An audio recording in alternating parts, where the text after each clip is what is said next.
महात्मा उपासक डॉक्टर सोहनराज तातेड़ पुनरुत्थान और आत्मविज्ञान के बाद अब ला रहे हैं सनातन सत्य, जैसी दृष्टि वैसी सृष्टि, कुदरत, कुदरती रचना एवं कुदरत के कानून से शाश्वत सुख की प्राप्ति। लॉग इन करें www.drsohanrajtated.com, YouTube channel doctor Sohanraj Tated, play store से डाउनलोड करें mobile app doctor Sohanraj Tated. चंदेषु निम्मलयरा आयचेषु वयं पयासैरा सागरवर गंभीरा सिद्धा सिद्धिं मम दिशन्तु, सिद्धा सिद्धिं मम दिशन्तु। हे मेरे भीतर विराजमान शुद्ध आत्मा भगवान परम पिता परमेश्वर, मेरे आराध्य, मेरे इष्ट, मेरे सर्वे सर्वा, आपको नमन करते हुए मैं आशीर्वाद और शक्ति और जागृति मांगता हूं कि आप मुझे मुक्ति की ओर प्रयाण कराओ। आप सागर के समान गहरे हो, हिमालय के समान विशाल हो, आप रिद्धि सिद्धि प्रदाता हो, आप अजर अमर अविनाशी अनंत ज्ञान अनंत दर्शन अनंत शक्ति अनंत सुख का धाम हो। आप मुझे मुक्ति की ओर ले चलो, ऐसी कृपा करो, शक्ति दो, जागृति दो, आशीर्वाद दो। भाइयों बहनों, मातृशक्ति को नमन। आज का हमारा अति उत्तम विषय व्यवहार जगत के सूत्र।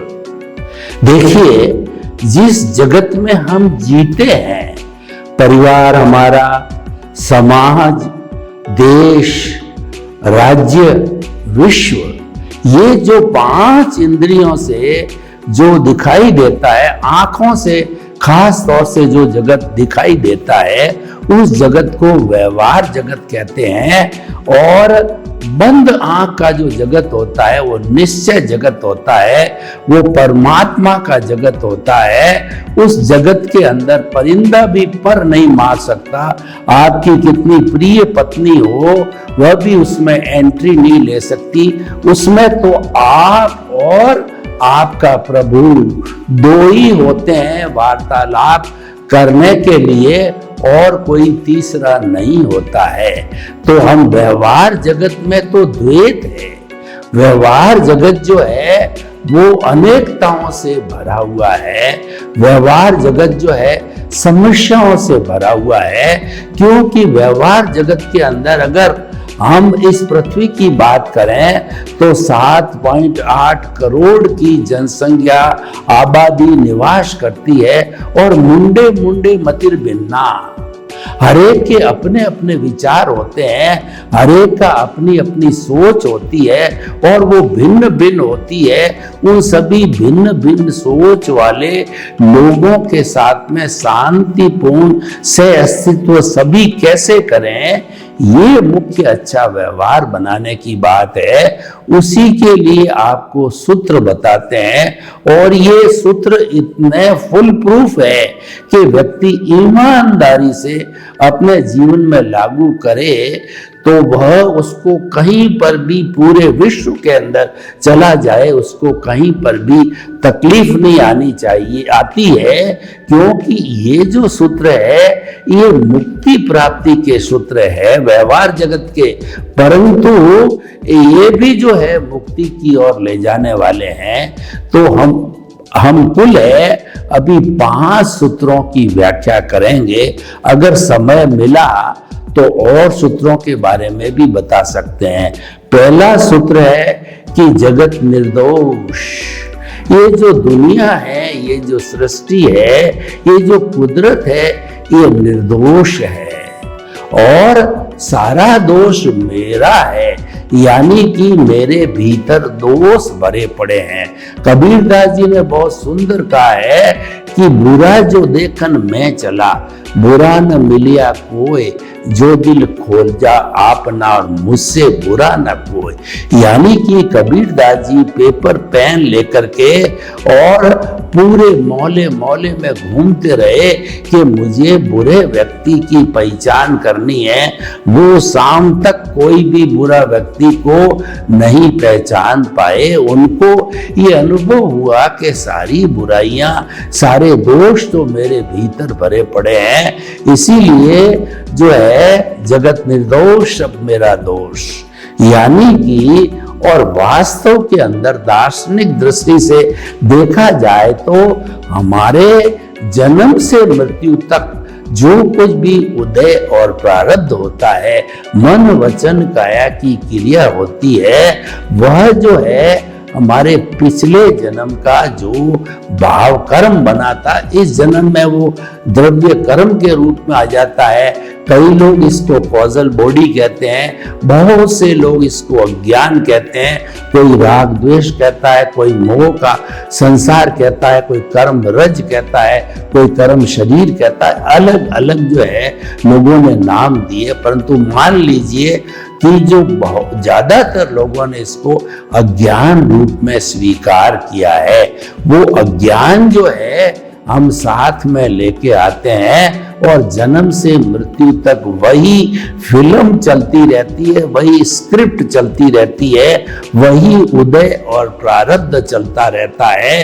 और जो हमने पिछले जन्म में क्रिया की थी, इस जन्म में उसी की प्रतिक्रिया होती है। जो हमने पिछले जन्म में ध्वनि की थी, इस जन्म में मात्र उसकी ध्वनि होता है। जो बीज पिछले जन्म में डाला था, इस जन्म में जो उसकी पौध मिलती है, और जो कर्म हमने पिछले जन्म में किया था उसका हमको रिजल्ट मिलता है, परिणाम मिलता है, और हमारा उसको हिसाब कहा जा सकता है, उसको डेबिट क्रेडिट कहते हैं। ये जो है चलता रहता है। दुनिया की ऐसी कोई ताकत नहीं है कि वो आपको टच कर सके, आपके पास आ सके या आपसे बात कर सके। वो ही आएगा जिसका हिसाब बकाया है, चाहे छोटा हिसाब है चाहे बड़ा हिसाब है। 7.8 अरब की जनसंख्या में से आप अगर जन्म से मृत्यु तक लेखा जोखा निकालो तो वही व्यक्ति हमारे संपर्क में आता है जिससे हमारा लेना देना है, जिससे हमारा हिसाब है, और वो हिसाब संजोग कराती है, वो कुदरत करवाती है संजोग जुटाकर, और संजोग कहलाता है द्रव्य क्षेत्र काल और भाव। उसके आधार पे कुदरत उस व्यक्ति को जिससे हमारा हिसाब बाकी है वो उदय प्रारब्ध आता है तो उसको भेजती है। तो भाइयों और बहनों, जब ये देखिए, जब हम किसी भी व्यक्ति की तरफ अंगुली करते हैं यानी उसके दोष निकालते हैं, तो आप देखिए कि एक तो अंगूठा और 3 अंगुलियां हमारी तरफ रहती है। वो ये कहती है कि तू जो दूसरे के दोष देख रहा है उससे कई गुना दोष तुम्हारे भीतर भरे पड़े हैं, और हम उन दोषों की सफाई करेंगे जब भी हमको लाभ होने वाला है, जब भी हमको शाश्वत सुख मिलने वाला है, जब भी हमारी मुक्ति होने वाली है। और दूसरों के जितने जितने दोष देखेंगे तो हमारे भीतर जो अज्ञान भरा पड़ा है ये बढ़ता जाएगा, घटेगा नहीं है। और इसी अज्ञान की वजह से हम 84 लाख जीवा योनि के अंदर जो है असंख्य अनंत समय से घूमते आ रहे हैं, क्योंकि हमने कभी अपने दोष नहीं देखे, हम दूसरों के दोष देखते रहते हैं। व्यवहार जगत में तो यही होता है। मैं आपको एक उदाहरण देता हूं कि जो है एक सासू जी ने एक घी का जो लोटा है वह रसोई के अंदर नीचे रख दिया, और बेचारी बहू आई तो वो नीचे नहीं देख पाने के कारण ठोकर से जो है वो घी का लोटा जो है वो उल्टा हो गया, घी ढुल गया। तो जो सासू जी ने गालियों की बौछार चालू कर दी है कि तू ऐसी है वैसी है, देखती नहीं है, करती नहीं है, वो अपने दोष नहीं देख रही है, वह अपनी जो है बहू के दोष देख रही है। इसी तरीके से देखिए, कोई कर्मचारी है और एक अधिकारी है, तो कोई भी कर्मचारी से जो है, जो मान लीजिए कि कोई फैक्ट्री चल रही है और फैक्ट्री के अंदर कोई मशीन गड़बड़ है, उसको ठीक नहीं कराया जा रहा है, और जो चलाने वाला टेक्नीशियन है उसके जो है चलते चलते वो मशीन बंद हो गई, खराब हो गई, क्योंकि वो तो खराब ही थी, तो अफसर कहता है कि ये तेरी गलती है, तू जो है बिल्कुल जो है अनाड़ी मैकेनिक है, अनाड़ी जो है इस मशीन को चलाने वाला ऑपरेटर है, तो इतना ही समझता नहीं, तो बेचारा क्या करे, वो तो हर बार शिकायत कर रहा है कि मशीन को ठीक कराओ, कभी भी बंद हो सकती है, लेकिन अधिकारी जो है वह दोष है उस ऑपरेटर पर डालता है। तो पूरा जगत का नियम यही है कि जो बड़ा होता है उम्र के अंदर, पद के द्वारा, ज्ञान के द्वारा, किसी भी रूप में बड़ा होता है, वह जो है सारा दोष छोटे वाले पर डाल देता है। लेकिन जो अपने स्वयं के दोष देखता है, वह व्यक्ति हमेशा अपना सुधार करता जाता है, और बिल्कुल 100% अगर व्यक्ति अपने ही दोष देखता रहे, तो निश्चित तौर से इस जन्म में जो हमारा अज्ञान है, काफी हाई परसेंटेज तक वो अज्ञान जो है, वह जो है अपने दोष देखने के कारण डिटर्जेंट रूप के अंदर वह साफ होता रहता है। और जब अज्ञान 1 जन्म, 2 जन्म, 3 जन्म के अंदर 0 हो गया, तो उसके बाद तो आत्मा जो है वह इस शरीर के अंदर रहेगी नहीं, क्योंकि वो तो शुद्ध स्वरूप में है, वो तो मुक्ति में जाने वाली है। इस अज्ञान ने उसको बांधे रखा है। अज्ञान एक फेविकोल है जिसने कि जो है वो आत्मा को चिपकाए रखता है कर्म शरीर के साथ में। तो अज्ञान टूटा, यानी आत्मा स्वतंत्र हो गई। तो भाइयों और बहनों, हम आपको बताना चाहते हैं पहला सूत्र कि आप कभी भी दूसरे के दोष मत देखो, दूसरे का दोष मत निकालो, बल्कि ये कहना चाहिए भाई साहब सॉरी, गलती हो गई। और अगर दोष जो है दूसरे का हो और आपने कह दिया भाई साहब सॉरी गलती हो गई, जो है मैंने आपको टच कर दिया या मेरे हाथ से ही हो गया, गलती सामने वाले की है, दोष सामने वाले का है, लेकिन सॉरी आप कहते हो तो वो अगले वाला भी इम्प्रेस्ड हो जाता है, अगले वाला भी आपके बारे में धारणा बना देता है कि बहुत पोलाइट, बहुत सज्जन और बहुत अच्छा व्यक्ति है। और व्यवहार जगत के अंदर तो यही है कि व्यक्ति के पीछे अगर कुछ बड़ी संख्या में लोग 5, 10, 20, 50 लोग कहे ये व्यक्ति अच्छा है, ये समाज की सेवा करता है, यह व्यक्ति जो है अहंकार नहीं करता है, यह व्यक्ति अपनी भूल को तुरंत स्वीकार करता है, दूसरे पे जो है वो गलती नहीं लादता है, बहुत अच्छा व्यक्ति है। तो इस सूत्र के द्वारा आप विश्व के किसी भी कोने में चले जाओ, आपके सब मित्र ही मित्र होंगे, कोई शत्रु बनेगा नहीं, और जो मिशन आप लेके जा रहे हो वो मिशन निश्चित तौर पे सफल होगा। अब दूसरा सूत्र हम लेते हैं कि टकराव टालिए। देखिए आज घर से लगा के हस्बैंड वाइफ 2 से लगा के परिवार को लीजिए, समाज को लीजिए, आप जो है शहर को लीजिए, प्रांत को लीजिए, देश को लीजिए, विश्व को लीजिए, टकराव चलता रहता है, टकराव चलता रहता है और एक दूसरे से भिड़ते रहते हैं लोग।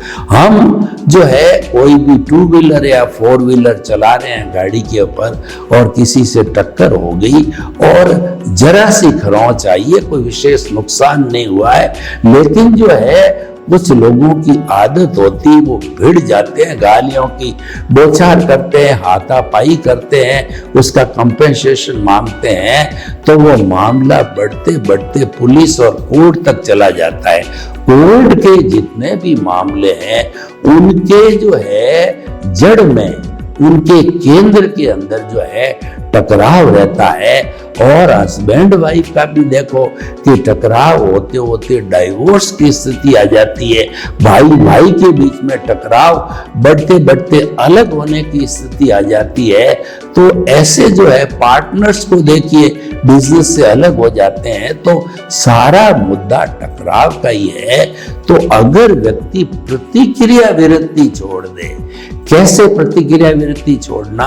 मान लीजिए कि आपका बड़ा भाई है, उस बड़े भाई ने आपको जो है 2-4 कठोर शब्द बोले कि तू ऐसा करता है, तू समय पे जो है कोई भी काम नहीं करता, तेरे कारण नुकसान हो जाता है, और जो है तेरी जो है भाषा सही नहीं है, तेरा आचरण सही नहीं है, ऐसी बातें करता है, तो वास्तव के अंदर वह आपको फटकारने के लिए कर रहा है। उसके मन में कहीं न कहीं आपके प्रति घृणा है। जब कर रहा है तो उसको जिस समय वह ऐसी प्रतिक्रिया करता है उस समय वो क्रोध में होता है। कोई भी व्यक्ति टकराव पैदा बिना क्रोध में आए टकराव पैदा हो ही नहीं सकता। दो वस्तुएं आपस में टकराती है जब घर्षण होता है, और टकरावे ही नहीं तो घर्षण कहां से होगा और अग्नि कहां से पैदा होगी? तो उस वक्त में आप साइलेंट रहिए और थोड़े समय के बाद में आप अपना पक्ष रख सकते हो, वह संतुष्ट हो जाएगा। उस वक्त रखते तो ये प्रतिक्रिया बढ़ती जाती। पूरे विश्व के अंदर जितने भी लड़ाई झगड़े टंटे और कोर्ट पुलिस कार्रवाई है, ये सब प्रतिक्रिया का जो नतीजा है। और व्यक्ति जिस वक्त में ये हालात पैदा होते हैं उस वक्त सिर्फ 2 मिनट के लिए 5 मिनट के लिए साइलेंट रह जावे तो सामने वाला जो टकराव करने वाला है उसका गुस्सा शांत हो जाता है। और शांत गुस्से पर जो है आप बात करते हो तो आपकी बात को वो समझ लेता है, और कई बार वो स्वयं सॉरी फील करेगा और आप भी सॉरी फील कर दो, झगड़ा समाप्त हो जाता है। नहीं तो झगड़ा बढ़ते बढ़ते ऊंट किस करवट बैठता है कहा नहीं जा सकता, क्या रूप ले लेता है। और ये कम्युनल जितने भी झगड़े टंटे होते हैं उसके अंदर जो है ब्लड शेड्स हो जाते हैं, शेड्स हो जाते हैं, लोगों को कत्ले आम हो जाता है। उसके मूल में यही है कि टकराव पैदा हो गया। जैसे कि कोई जो है वो मंदिर की सवारी जा रही, उससे ताजिया जा रहा है, दोनों अगर शांति से अपने अपने रास्ते चले गए तो कोई टकराव नहीं हुआ, और टकर गए तो दोनों तरफ की भीड़ हो गई तो जो है थापा मुक्की लड़ाई झगड़ा उपद्रव और पुलिस आ जाती है और मामला खूब लंबा हो जाता है। इसीलिए जीवन में हमेशा जो है टकराव टालने की कोशिश करनी चाहिए। Be silent at the time of the, जो हमारी जो क्रिया होती है उस समय प्रतिक्रिया मत करो। ये सूत्र अगर हम लेकर चलते हैं तो व्यक्ति किसी भी कोने में दुनिया का चला जाए तो वह व्यक्ति इस सहनशीलता के कारण, प्रतिक्रिया विरति के कारण, टकराव टालने के कारण जो है वो शत्रु को भी मित्र बना लेता है। तीसरा है एडजस्ट एवरीवेयर। देखिए कितना बड़ा सूत्र है कि सर्दी है गर्मी है, आपको एसी नहीं मिल रहा है, सर्दी ज्यादा है, आपको हीटर की सुविधा नहीं मिल रहा है, तो आप अपना कंबल जो है वो ओढ़ सकते हो। कभी नीचे सोने की आवश्यकता हो जावे, कभी भोजन हमेशा अच्छे अच्छे व्यंजन लेते हैं, वैसा सामूहिक रूप से नहीं मिल पाता है कोई भी धार्मिक गोष्ठियों के अंदर वगैरह। तो हर जगह जो है आपको एडजस्ट एवरीवेयर करना चाहिए। चाहे आप किसी के घर गेस्ट रूप में गए हो या जो है आप कहीं अपने ससुराल गए हो, कहीं पर भी गए हो, तो आप वहां पर एडजस्ट हो जाइए। छोटों के साथ, बड़ों के साथ, बराबरी उम्र के साथ में एडजस्ट हो जाते हो, आप भी प्रसन्न होते हो और जिसके साथ एडजस्ट होते हो वही जो है प्रसन्न होता है। एडजस्ट न होते हो, आपके कोई कमी रह जाती है, तो फिर वही टकराव चालू हो जाता है, प्रतिक्रिया चालू हो जाता है, आपका भी मूड ऑफ हो जाता है, सामने वालों की मूड ऑफ हो जाता है और वो एक दूसरे से चले जाते हैं। जिस काम के लिए आते हैं वो काम धरा का धरा रह जाता है। तो और ये आप देखिए, हमारी जो राज्यसभा, लोकसभा है, उसमें भी जो है, जो एमपीज है वगैरह है, जो राज्यसभा जो सांसद होते हैं, वो कुर्सियां उठा उठा करके लड़ने को आ जाते हैं, किसी कॉलर पकड़ने को आ जाते हैं। ये क्या स्थिति है कि वो आपस में एडजस्ट नहीं होते हैं, क्योंकि सबको वो बकायदा उनका अध्यक्ष होता है संसद का, वो आपको टाइम देता, हर एक को बोलने की स्वतंत्रता होती है। पर पार्टीबाजी होने के कारण किसी जो है वो विरोधी पार्टी का स्वर दबाने के कारण जो लोग हुल्लड़ करते हैं, एडजस्ट नहीं होते हैं, तो ये जो है एडजस्ट एवरीवेयर हो जाता है व्यक्ति, उसको तो प्रसन्न रहता है, उसको तो कोई तकलीफ ही नहीं होता है, और जहां पर वो बैठा है, जिसके साथ वो है, वो भी प्रसन्न होते हैं। तो ये 3 सूत्र हो गए। और चौथा सूत्र है कि भुगते उसकी भूख। ये जो है वैसे व्यवहार में तो बहुत ही अटपटा सा लग रहा है कि जैसे कि मैं चल रहा हूं और किसी ने मेरे को धक्का दे करके गिरा दिया और मेरे फ्रैक्चर हो गया।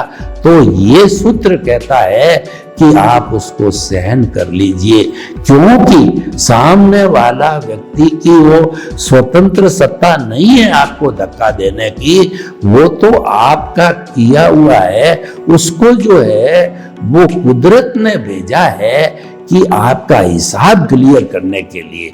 आपका उसके साथ हिसाब बकाया है कि आपने पूर्व जन्म में उसको इसी तरह से धक्का दिया था और अब वो उदय प्रारब्ध आया है, तो जो कुदरत है उसी व्यक्ति को भाई के रूप में और दोस्त के रूप में, अपरिचित परिचित किसी भी रूप में भेजती है और वो आपको धक्का मार देता है। तो अब भुगतता कौन है?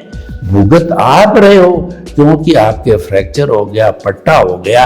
लेकिन ये व्यवहारिक सूत्र ये कहता है कि जिसने धक्का दिया है उसकी भूल नहीं है, भूल आपकी है। आपका तो हिसाब क्लियर हो रहा है, वो उसके प्रति कृतज्ञता ज्ञापित करो कि भाई तुम आए हो, मुझे एनओसी देने आए हो, मुझे समस्त प्राणियों से जिससे कि मैंने साथ मेरे द्वारा बुरा बर्ताव हुआ है उन सबसे क्षमा याचना करके शुद्ध होना चाहता हूं। और मूल बात क्या है, देखिए कि जो पिछले जन्म में एक्स नाम का व्यक्ति था, उसने धक्का दिया था और भुगत आप रहे हो। व्यक्ति दूसरा है, इसीलिए आपको लगता है कि मैंने तो इस आदमी को कभी देखा ही नहीं, धक्का दिया ही नहीं और इसका फ्रैक्चर किया ही नहीं, कैसे कर रहा है। लेकिन आपके भीतर विराजमान प्रभु जो आत्मा है उसको सब ध्यान है, उसकी प्रेजेंस है। पिछले जन्म में करने वाला दूसरा था, भुगतने वाला यही होता है। तो भुगतने वाले को पिछले जन्म की ध्यान नहीं रहती, लेकिन भीतर बैठा है वो सब जानता है। तो इसीलिए भूल हमेशा भुगतने वाले की होती। कहने का अर्थ है कि आप साइलेंट रहो और आप देखो कि मेरा किया हुआ कर्म ही उदय में आया है। चाहे आप बीमार पड़े हो, चाहे आपको घाटा लगा है, चाहे आपके प्रिय व्यक्ति का वियोग हो गया है, चाहे आपकी पत्नी बच्चे वगैरह चले गए हैं, तो सब का कारण ये है कि हर संजोग के साथ वियोग जुड़ा हुआ है। उतना ही आपके साथ हिसाब था और वो चला गया। हमारे साथ जितने भी लोग आते हैं, पत्नी भाई बहन, जो जीवन भर साथ रहते हैं, वो सब पार्टियां हैं। जैसे हम बिजनेस करते हैं, बिजनेस में पार्टियां किसी से लेना होता है, किसी को देना होता है। पत्नी सबसे बड़ी पार्टी है। अगर वह आपके साथ में पिछले जन्म के अंदर आपने इसकी सेवा करी है, इस जन्म में आपको जिंदगी भर अच्छा रखेगी, सेवा करेगी, खुश रखेगी। और पिछले जन्म के अंदर आपका उसके साथ में कोई भी जो है बहुत बड़ा जुल्म हुआ है, तो वह इस जन्म में आपको जो है कोर्ट तक ले जाएगी, घसीटी, और डाइवोर्स भी हो सकता है। और अब अंतिम समय की अल्पता के कारण अंतिम 5वां सूत्र बताते हैं कि हुआ सो न्याय। जो कुछ हमारे साथ में घटित होता है, घाटा है, नफा है, कैसी पत्नी है, कैसा बेटा है, कैसा घर मिला है, ये भगवान से शिकायत मत करो, क्योंकि ईश्वर कभी अन्याय नहीं करता। आपके कर्म कभी अन्याय नहीं करते हैं। वो तो जब उदय प्रारब्ध में आते हैं तो पिछले जन्म में आपने जैसा किया है वैसा का वैसा ही कुदरत आपको संजोग जुटा करके द्रव्य क्षेत्र काल भाव के माध्यम से आपको एग्जैक्टली वही देगी। तो इसीलिए हुआ सो न्याय कहा जाता है। हमारे जितने भी फिजिकल कोर्ट्स हैं, जैसे एसडीएम है, उसके बाद सीजेएम है, और फिर हमारा जो है सेशन जज है, हाई कोर्ट है, सुप्रीम कोर्ट है, ये मैन मेड कोर्ट्स हैं जो कि गवाही और वकीलों के सवाल जवाब पे, डॉक्यूमेंट्स के आधार पे जो वो न्याय करते हैं, उसमें भूल हो सकती है, लेकिन कुदरत के या ईश्वर के न्याय इतना परफेक्ट है तो कोई भूल हो ही नहीं सकती। वो तो एग्जैक्टली आपको वही मिलेगा जो आप करके आए हो। ये 5 सूत्र कोई भी व्यक्ति, बहुत सरल है, इनका पालन जीवन में करता है, इस फिलॉसफी को अच्छी तरह से समझ लेता है, उस व्यक्ति को जन्म से मृत्यु तक कोई तकलीफ नहीं आएगी। चाहे टफ से टफ उसकी बुरा से बुरा समय चले, कर्म चले, तो भी जो है वो हमेशा सुखी रहेगा, शांत रहेगा, बैलेंस्ड रहेगा, आनंद में रहेगा। सर्वे भवन्तु सुखिनः, सर्वे सन्तु निरामया। लोक के सब जीवों को सुख मिले, शांति मिले, आनंद मिले, प्रेम मिले और सौहार्द मिले, और हम जगत जो हमारा व्यवहार जगत के अच्छे सूत्रों से जीवन यापन करके हम सब प्रसन्न रहें। आपके प्रति मंगल भावना। ओम शांति। महात्मा उपासक डॉक्टर सोहनराज तातेड़ पुनरुत्थान और आत्मविज्ञान के बाद अब ला रहे हैं सनातन सत्य, जैसी दृष्टि वैसी सृष्टि, कुदरत, कुदरती रचना एवं कुदरत के कानून से शाश्वत सुख की प्राप्ति। लॉग इन करें www.drsohanrajtated.com, YouTube channel doctor Sohanraj Tated, play store से डाउनलोड करें mobile app doctor Sohanraj Tated.